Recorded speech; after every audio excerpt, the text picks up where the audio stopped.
Welcome, everyone, to the latest episode of Box and Lines. Boxes and Lines. And we're live on camera. Well, we're not live, but we're on camera, so we'll go with it. We are on camera. We have very, very special guests. We don't usually do this that often anyway. We have IEX employees on here. We have Ivan Brown, John Palmer, who joined IEX to help us get into the world of options. And we're going to peel back that onion today.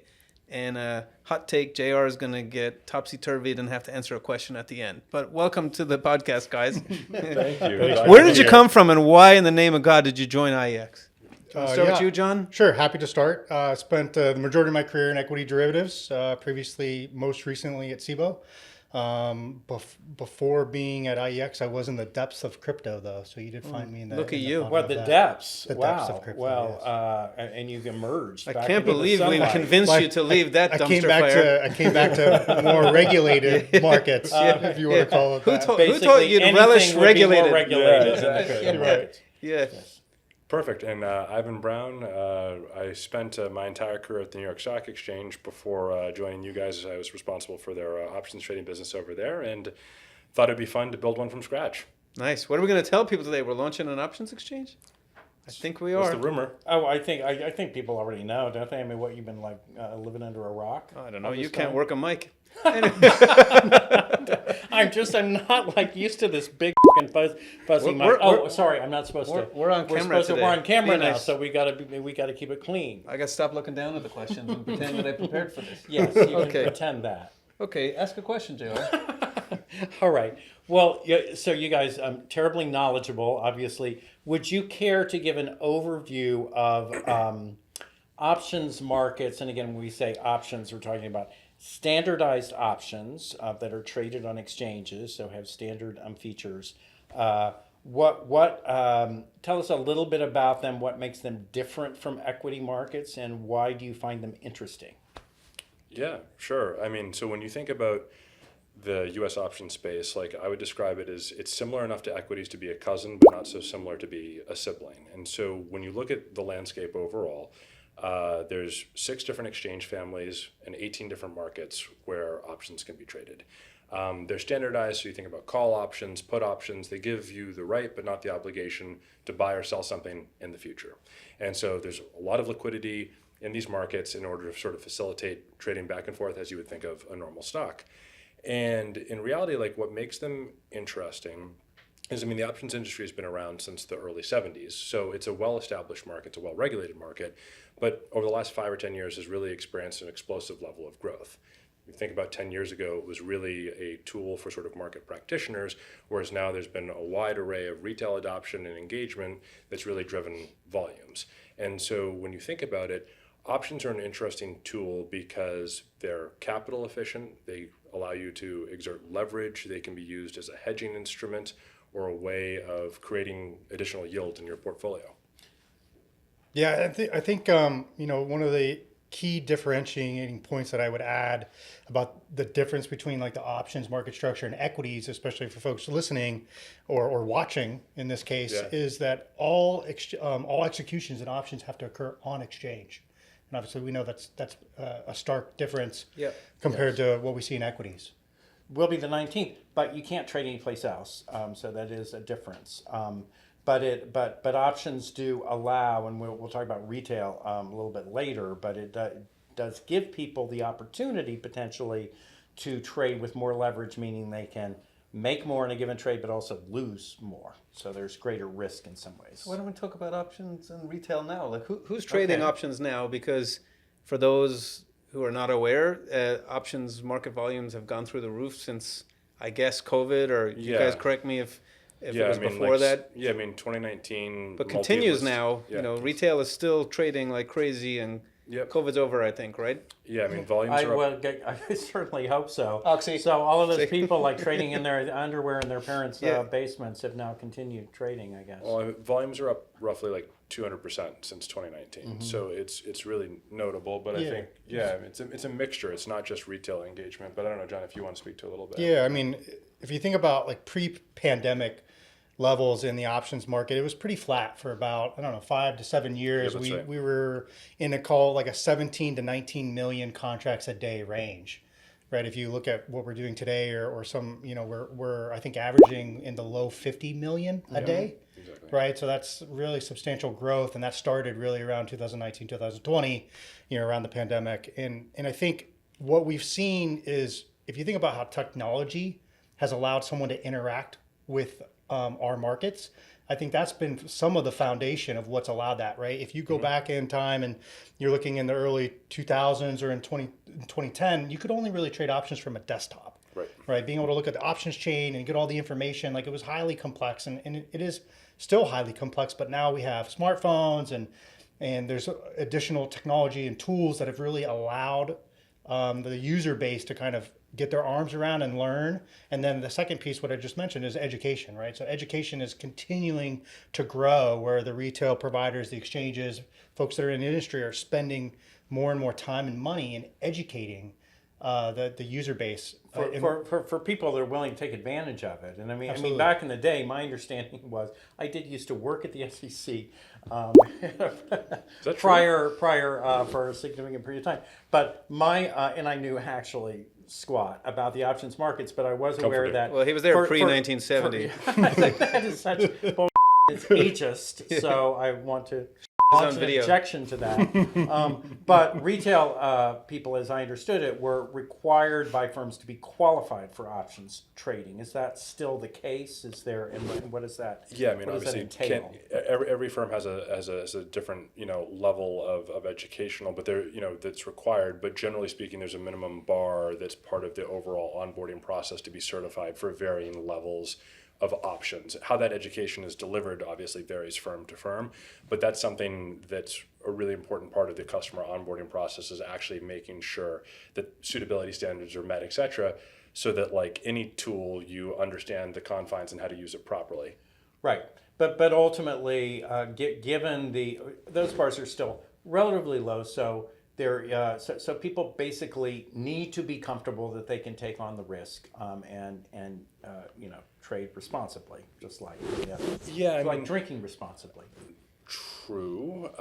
I would say that, like, the thing about options though is, like, they're a defined outcome instrument, right? In the sense of, like, in the most strategies where someone's like a level 1 options trader, like, you're paying a certain amount of money for the right, but not the obligation to do something, right? Yeah. And so it's not like you're selling calls short without having a stock position. Like, they won't let you do that. Mm-hmm. So in theory, like, in reality, when you can lose something in an option is by virtue of the fact that an option itself is of a finite life, right?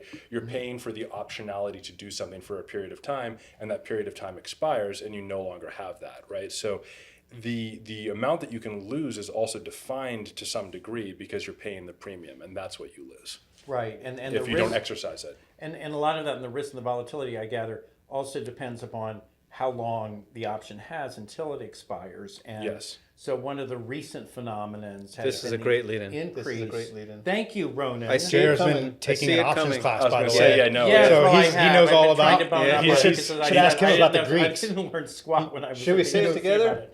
Zero-day TE options, or whatever that is. We got it half right. Explain what that is. Yeah. Please. Can you tell the listeners? Clearly, John and I know. Yeah. A lot. Yeah. Yeah. But can you tell the listeners what we're his talking nickname about? in the office is Gamma Scalper now. So yeah, he knows a lot about it. He knows a lot about. Better watch out. Yeah. I mean, 0 day obviously is the new trend, or the new buzzword in options.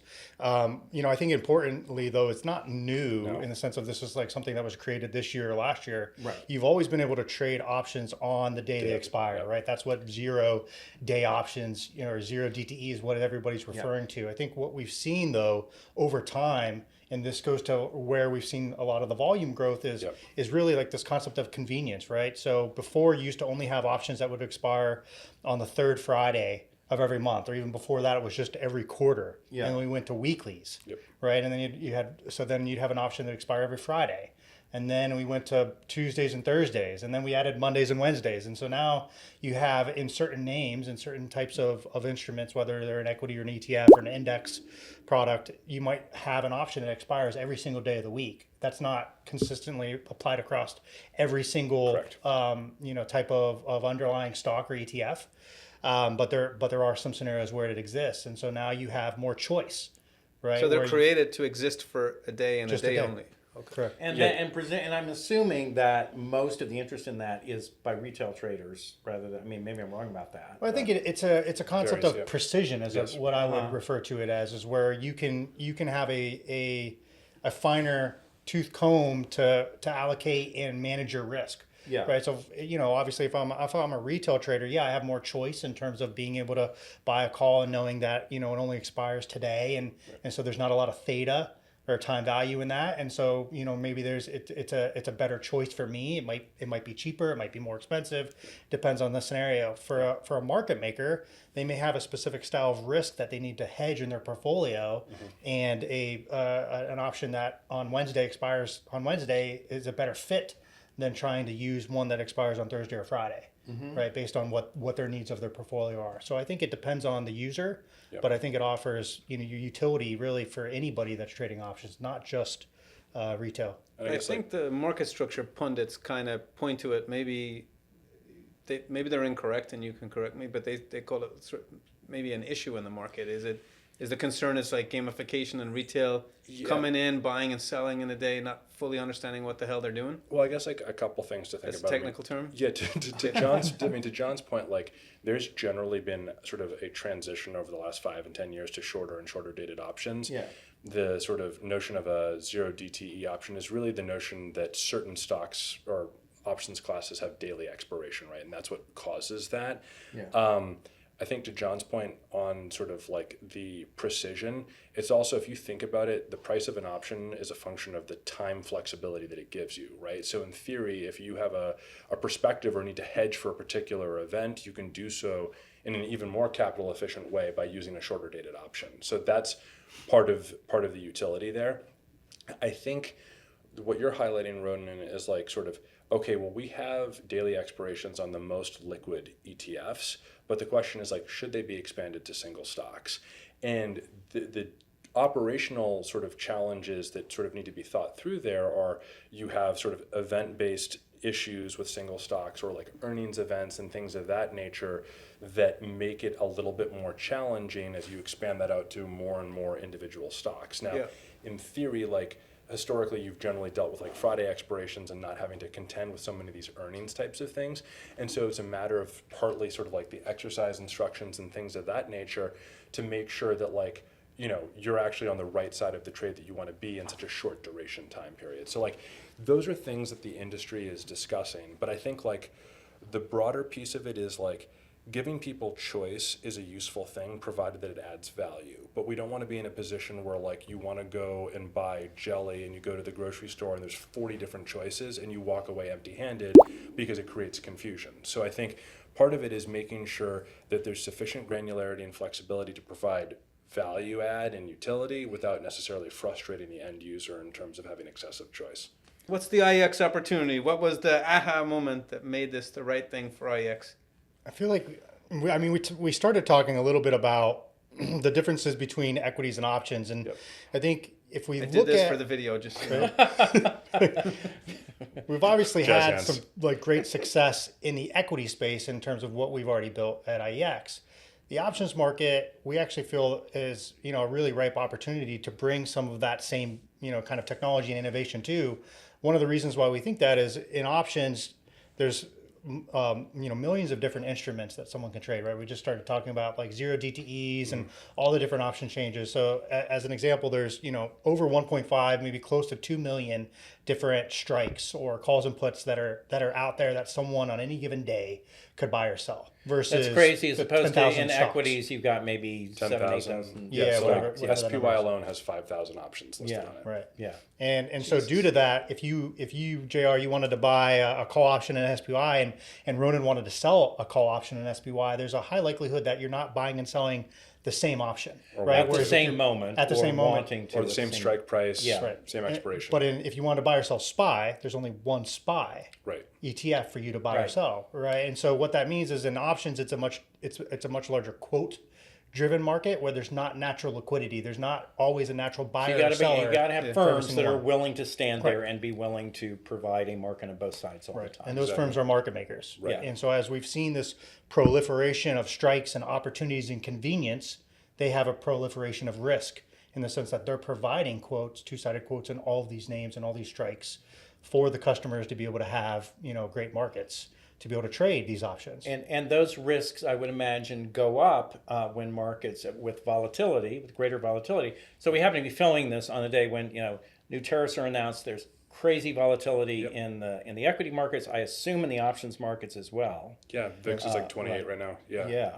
Yeah. I mean, I think, the Good job bringing into the Thank you, Ronan. You are a I'm pro, always John bringing Ramsay. it. is a good integration. Yeah. Yeah, it's great. But like so if you're a market maker and you're an options market maker, and we talked about the number of exchanges before, you're not making markets typically on just one market, right? So you might be trading 500,000 strikes across 10, 15, 18 different exchanges, right? So your level of actual risk exposure is quite high. And so market makers have a suite of sort of risk controls and tools and things that they employ in order to effectively manage that risk, right? Because the idea isn't that they're simultaneously hit out on all of those different strikes on 15 different exchanges.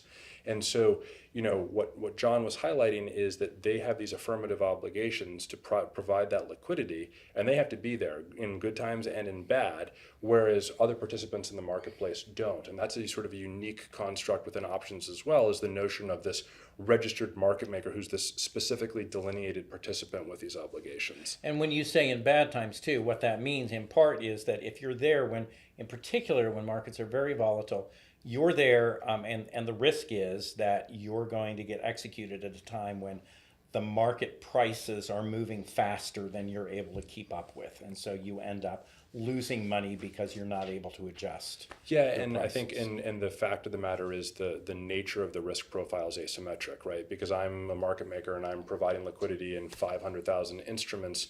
It will take longer for me to update those things than one person targeting one of my quotes instead. Ronan, you've been studying your sheet there. Are there any new questions that occur to you from Take it a level deeper? Take it a level deeper. I'm trying to learn how to transition just like you do, John. Excellent. Well, I guess it's a little bit back to my question on why now. I, unlike John, have been here since day one at IEX, contributing to the success of IEX. Pretty early. That's true. As a co-founder, it's probably necessary. Yeah. He's co-founder-ish, but there's obviously things we're known for and have done differently in the equities market. And John, you'd sort of alluded to that, and we plan to do some things different in options, and maybe you can touch upon that, and not just a Me Too IEX and options. Why do you think that makes sense to do in options? And you covered some of it in terms of risk protection. But. Yeah, no, for sure. And I think I didn't even read that. One of the things fucking made it up. Totally made it up. Very, very seamless. I drank a lot at lunch. One of the things that really drew me, and I think John as well, to come into IEX was the idea that we weren't going to do a derivatives exchange, right? Yeah. This isn't something that's just look-alike and sort of commonplace, right? So if you think of what IEX has been incredibly successful doing, is developing technology-based solutions that help protect liquidity providers from being adversely selected. What John highlighted before is the notion of I'm being executed at a stale price because I wasn't able to update my quote in time as the market was in transition. Mm-hmm. And so, when John and I joined, we're like, well, listen, if adverse selection is a challenge in equities, it's sure as heck a problem in options, just given the fact that there are that 1.5 million instruments that we talked about before and how market makers bear those risks. And so, is it more of a risk now than it might have been 5 years ago? Or? I mean, the number of tradable instruments is certainly up significantly. The number of exchanges is up, but the level of activity is also up. And I think while there are those 1.5 million strikes, don't quote me on the number, but probably 20 to 30% on any given day are the ones that are actively traded, but you're still making markets in those that aren't, right? What's the exact percentage of those that are actively traded? Quote. I'll come back to you on the next podcast. It's 25. Sorry. It's 25. That was a layup. Yeah. Specifically. You don't quote me. At least one decimal point. Exactly. We'll come back to you on that one. So the idea is we want to take some of the same kind of concepts that we've leveraged successfully on the equity side in terms of giving market makers the flexibility to allow their quotes to benefit from signal protection. And what is signal protection? It sounds incredibly nerdy, and there's a lot of math behind it. It is very nerdy. But basically, it's saying that options have this well-studied mathematical relationship between how their prices move and the prices of the underlyings. Everyone can look up Black-Scholes, take a look at it. Nobel win prize-winning formula. It's great. Nobel Prize-winning formula. It basically says that there's a natural price move in an option based upon a price move in an equity. And so we're doing a whole bunch of fancy math in the background to leverage that concept and basically say, hey, we observe a price change in the market and the underlying. That market is in transition. We're going to help market makers transition their quotes to that By next transition, you mean that the options market is in the process of sort of aligning with the changing equities prices, but that doesn't happen immediately, obviously, and in particular, if there's more volume and more volatility, Yeah. it means it's more likely that those prices become dislocated. Right, and there's a causal relationship between the two. Yep. Right, and if you to take it to the next step, right? If I'm a market maker and I'm trying to update all my quotes, right? And I think I haven't mentioned this earlier. Someone could come in and access or trade against that quote before I've updated it, right? So that it could be considered adverse selection from my perspective. I didn't actually want to trade at that price. I was in the moment of trying to update it, but I was updating 7 million of them across however many exchanges I'm on. Our perspective is if we can help protect the market makers from that by employing things like an access delay and using the signal that Ivan just described, then market makers will have higher confidence to be able to quote tighter and larger in size, which really provides better price discovery and better price formation. Question of the day: we're launching an options exchange. Question of the day: would you do an options exchange with a speed bump? Is that your plan? We talked about the signal, but do we also plan to launch with a speed bump? Yeah, I mean, I think if you look at the way... And what the F is a speed bump anyway? What does that mean for people that ever like? Well, I think you should describe the speed bump since Oh, you've written okay. about it so eloquently multiple thank you. times, Thank you. JR. It's very kind. And then Okay, I'll well, talk about that it in is great. options. In the equities market, Oh, he was waiting for that. I was waiting for it. Let's see how you do. Here's his moment. Yeah, no, it's just like a back Yeah. surf. I turn the surf. He's normally shit when people turn the questions on him. Go ahead, John. In the equities market, what has come to be called a speed bump is just an extension of coiled optical fiber cable that delays the point at which messages can reach the exchange. And the reason that we started doing that is to give us as an exchange some additional time for us to be able to figure out where the market prices are and to make sure that the prices that we're displaying reflect whatever the most current prices are. Is that That's more very or less correct. correct? Accurate. Yes, Yeah. yes. I think it's a little different in options because the original design in equities was to protect the midpoint, right? Yep. After the prices changed. Yep.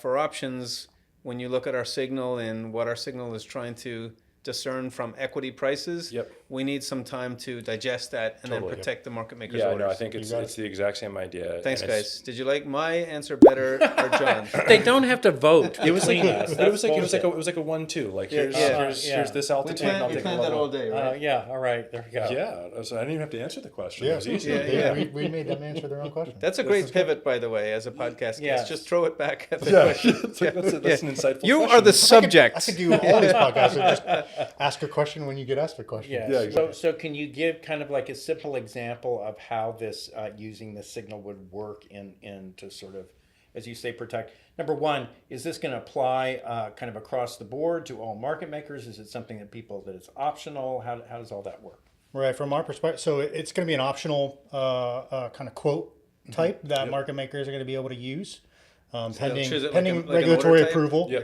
right? exactly. Pending all regulatory approvals. Yes. Well, we can have to pretty say much that. guarantee that because we're. Because I'm just joking. 'Cause you used to If work there. there's we anybody have- from the SEC out there, we're just We have joking. a stunning market Yes. policy officer. Yes, thank that- you. Yeah. John used to work with you for a Yeah, decade. that's right. Decade. And they're still getting over it. Anyway, Sorry. So in any case, yeah, it'll be an optional quote type, so Yeah. market makers can choose to either tell us, hey, we want our quotes to be protected potentially by this signal, Yeah. or they don't have to use it if they don't want to. As you're talking to prospective clients, is there a desire for this, or?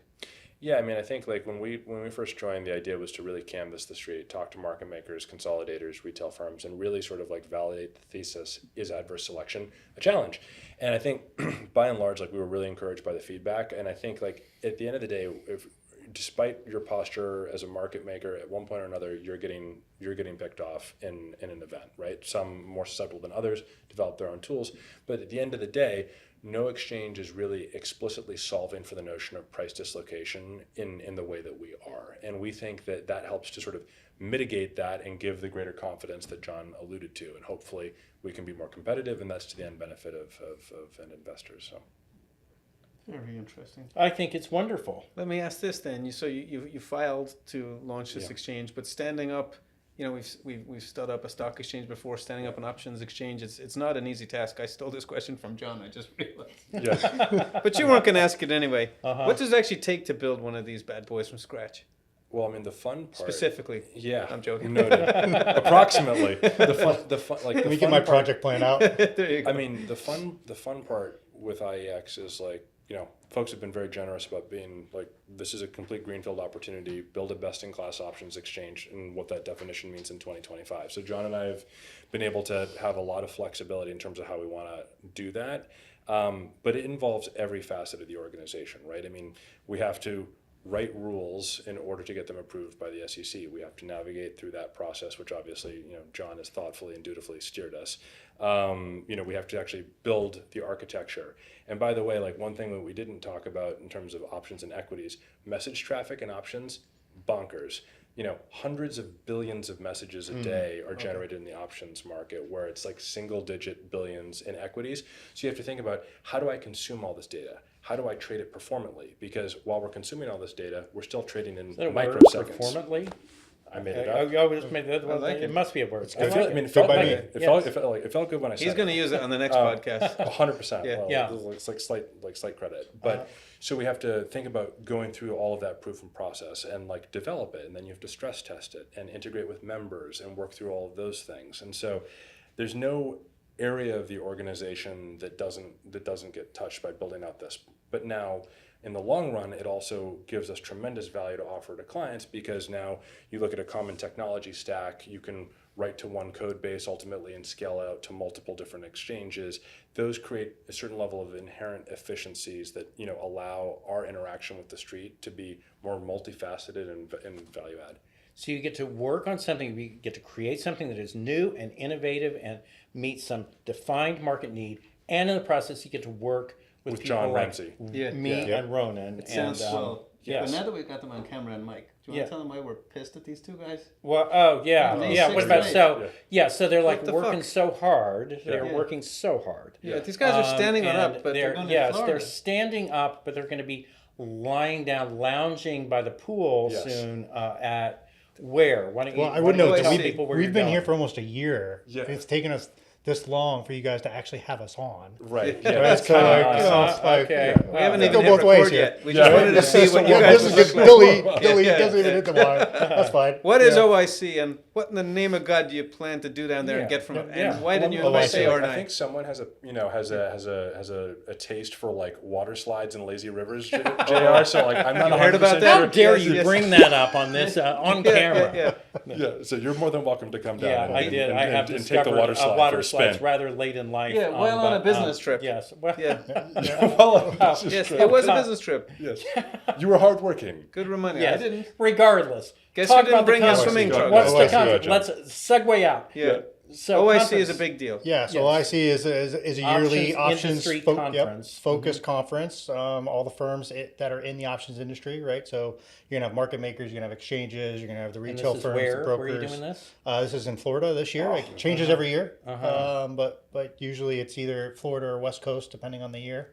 Florida is what, Miami or Palm Beach. It's, Palm it's Beach. Miami Palm Beach. adjacent. Lovely. Yes. Yeah. So Yes. May 6th through 8th, we'll be there Yes. with all our other go? participants. You guys should now definitely I'm come. thinking that maybe we should. Yeah, I figure. absolutely. Do they have water I slides? think They do. Ne- Well, you can write some comment letters by the pool. I mean, once this comes out on film, I think people are going to expect to see us there. They're going to want to see us there. Well, we're gonna have a cabana. Yeah. And we're calling it the Liquidity Well, Lounge. Well, all So right. you Nice. should come by the Yeah, Liquidity the Lounge. the branding Very is good. Right, stellar. talk to the team. Keep it clean is all I'm saying. I mean, make sure that we observe the guardrails. Indeed. We Yes, might we're even on best be behavior. serving some drinks referring to liquidity. Uh-huh. Oh, You know, good. I like it. Cannot Yes. confirm. Yes. You'll have to come exactly. by to see. 100%. So is This is our first year of attending OIC, is it? Yes, it's So it's an our inaugural coming out event. party? Yes, as it were. We're yes. coming for you, options industry. We're coming. Yes, to add value.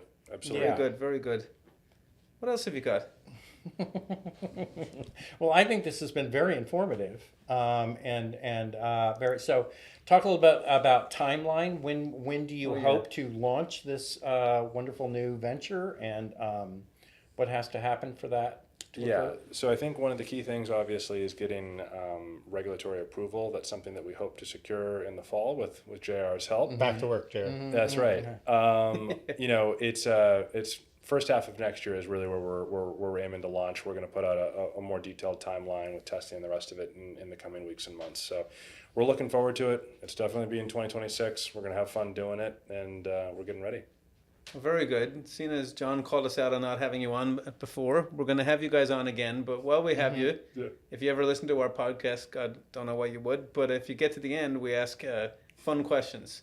So hopefully these have been cleared with you, because you'll see why I say that. Well, Yeah.